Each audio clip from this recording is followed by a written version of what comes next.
Jesus' arrest, injustice, sovereignty, and obedience. John chapter 18 verses 1 to 11, NKJV. Jesus washed his disciples, taught them, and prayed for himself and them during the Last Supper in John chapter 13-17. Today, we study what happened after this in John chapter 18 verse 1-11.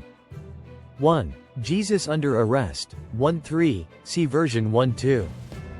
1. When Jesus had spoken these words, he went out with his disciples over the brook Kidron, where there was a garden, which he and his disciples entered. 2. And Judas, who betrayed him, also knew the place, for Jesus often met there with his disciples. After the Last Supper in Jerusalem, they went to a nearby garden called Gethsemane. Jesus often met there with his disciples. Because of this, Judas, who betrayed Jesus, knew the place. CV 3. 3. Then Judas, having received a detachment of troops and officers from the chief priests and Pharisees, came there with lanterns, torches, and weapons. Judas brought a detachment of troops and officers from the chief priests and Pharisees, armed with lanterns, torches, and weapons. This scene is reminiscent of a movie where a group of police officers arrives to arrest a criminal, with sirens blaring and lights flashing on their cars. The government became complicit in wrongdoing by committing injustice against an innocent man, Jesus. This kind of injustice happens in the world. How sad it is for anyone to be unjustly mistreated. We experience deep sorrow in a world filled with injustice. Isaiah chapter 53 verse 4 NKJV foretold about the Messiah bearing our griefs and sorrows. See the first part of Isaiah chapter 53 verse 4 NKJV. 4a Surely he has borne our griefs and carried our sorrows. Most people can only see the situation apparently and do not know its truth. They think the authority is doing right. They scorn the victim of injustice instead of protesting for justice. We do not care, in Isaiah chapter 53 verses 3, 8 NLT. Jesus experienced this kind of situation of ours. See the second part of Isaiah chapter 53 verse 4 NLT. 4b And we thought his troubles were a punishment from God, a punishment for his own sins. Worsely, Jesus was unjustly condemned. Isaiah chapter 53 verse 8 NLT. The fact is that Jesus was punished in our place as a redemption for our sins. Isaiah chapter 53, 5-7 NLT. Again, people did not protest against injustice. Isaiah chapter 53 verses 3, 8 NLT. But scorned him when Jesus was hung on the cross. Matthew chapter 27 verses 40, 42-44. Mark chapter 15 verse 30-32. Luke chapter 23 verses 35, 37, 39.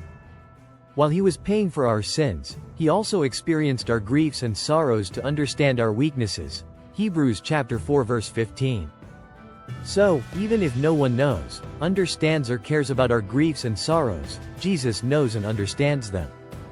2. Jesus in control, 4-9, CV 4-9. 4 Jesus therefore, knowing all things that would come upon him, went forward and said to them, Whom are you seeking? 5 They answered him, Jesus of Nazareth. Jesus said to them, I am he. And Judas, who betrayed him, also stood with them. 6 Now when he said to them, I am he, they drew back and fell to the ground. 7 Then he asked them again, Whom are you seeking? And they said, Jesus of Nazareth. 8 Jesus answered, I have told you that I am he. Therefore, if you seek me, let these go their way. 9 That the saying might be fulfilled which he spoke, Of those whom you gave me I have lost none. Jesus helped them know he was the Jesus of Nazareth they were looking for. 4, 5. But when Jesus said to them, I am he, they were not able to arrest him. Instead, they drew back and fell to the ground. 6. This shows he wasn't victimized powerlessly but was in control. He said in John chapter 10 verse 18 NKJV, No one takes it from me, but I lay it down of myself. I have power to lay it down, and I have power to take it again. This command I have received from my Father. This fact makes it clear that he voluntarily, purposefully, and by his own choice, laid down his life for us because he loves and cares for us. 3. God-Centeredness, 10-11, CV 10. 10 Then Simon Peter, having a sword, drew it and struck the high priest's servant, and cut off his right ear. The servant's name was Malchus. Peter fought against injustice and tried to rescue his master because he loved him and had a righteous mindset. Peter would have been willing to risk his life to save Jesus. But what does Jesus say to Peter? CV 11. 11 said Jesus said to Peter, "Put your sword into the sheath. Shall I not drink the cup which my Father has given me?" Did Jesus thank Peter? No. Never. Jesus must be offended by Peter. We can know this based on Matthew chapter 16 verse 23 NKJV. So, Jesus asked him to put his sword into the sheath. Peter made a similar mistake in Matthew chapter 16 verse 21-23 NKJV. 21 From that time Jesus began to show to his disciples that he must go to Jerusalem, and suffer many things from the elders and chief priests and scribes, and be killed, and be raised the third day.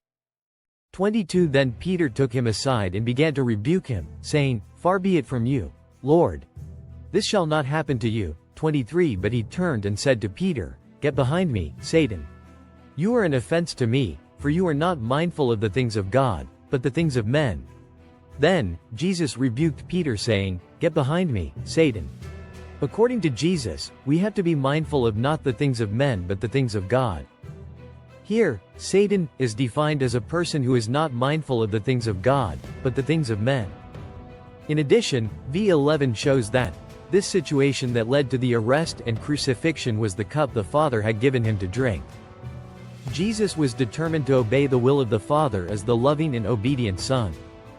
We can learn that it is crucial to know and do the will of God rather than just blindly following human-centered thoughts and decisions. Are you God-centered or human-centered? Is it the will of God or the will of men? When we believe in the power of death, like those who mourned Lazarus' death in John chapter 11, we are consumed by grief and cannot move past the injustice Jesus faced in John chapter 18. However, when we believe in the resurrection that follows death, we see death as merely a prerequisite for resurrection. In the same way, the negative experiences in life become prerequisites for the best that is yet to come.